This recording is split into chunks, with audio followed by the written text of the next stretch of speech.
Good evening, it's nice to be with you. To us, they are heroes, the brave people who rush to our aid when trouble strikes. But to each other, in some circumstances, they've not been so kind. You are about to hear from women who've worked for Avon Fire and Rescue. They've described a workplace where sexism and bullying happened every day.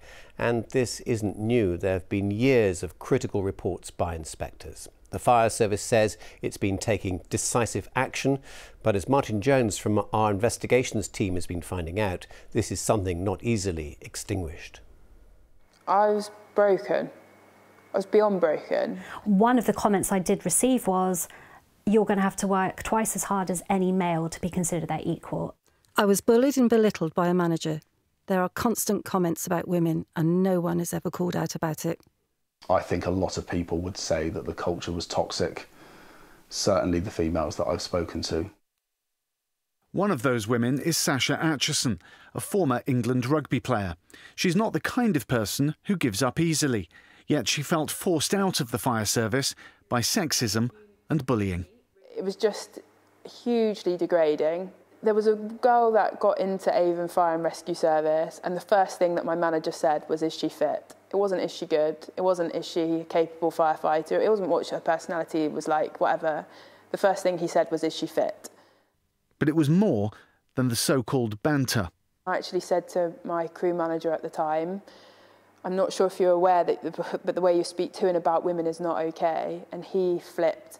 He absolutely flipped. He just marched towards me, swearing, like throwing his hands in the air. I was walking backwards, and he was genuinely going to headbutt me.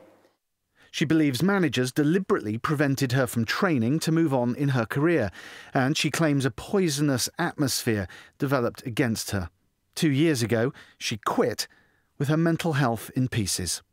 My family and my friends, my partner, everybody have always said that I'm the strongest person that they knew, and I wasn't then. I was broken, I was done, I was crying, I was in a daze, I couldn't move. I had a panic attack. I'd never had a panic attack before. Sasha felt forced out and for a time slept in a van as she tried to put her life back together. But she won an employment tribunal last year and is now waiting to hear about compensation. And we've spoken to over a dozen former Avon firefighters who all tell similar stories. People like Alex Sinisi. So that's my name badge from my peg. Who loved being a firefighter but felt pushed out by a sexist culture. You are belittled, made to feel like you're not good enough, that you're not capable enough. It's exhausting having to work really hard just to be judged as an equal. She believed she hit a glass ceiling because of sexist attitudes and felt she had to leave when she couldn't get flexible hours. I was regularly humiliated. I broke down and cried and got upset, which made the situation worse. I was told that I was too emotional. I was told that, I wasn't good enough because I was female. All things that you think that shouldn't happen in this day, but it did.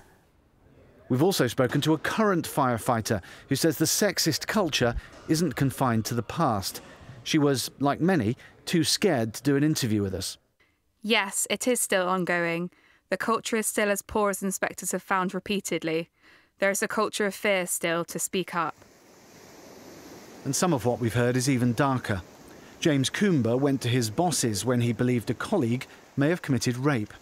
He says he wasn't taken seriously.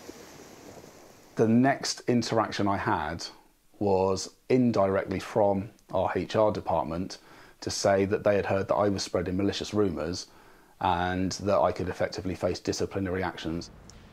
A female firefighter at the service told us of a similar experience. She reported potentially disturbing sexual behaviour from a colleague.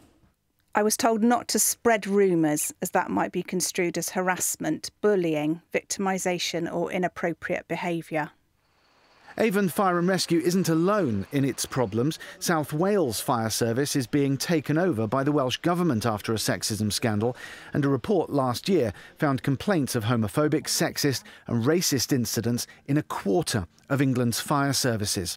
And Avon has faced criticism from inspectors dating back to 2017. The current boss says he's launched more than 20 initiatives to change the culture, including trying to recruit more women. It's very sad to hear that that is the experience of either former or current staff within our fire and rescue service. I don't want to demonise my whole workforce. I work with some incredible men and women right the way across the organisation who are doing their absolute best to provide the best possible service to our community. Nevertheless, we have had incidents in the past where we have been known that certain behaviours in the workplace have not been as what we would expect, but when we have been told about those, we've been taking decisive action to deal with those and make sure there's a clear message that such behaviours are not expected in our workplace. But changing what seems to be such a deep-rooted culture will take time. Time which has run out for women who feel that a sexist culture destroyed the career that they loved. Martin Jones, BBC Points West.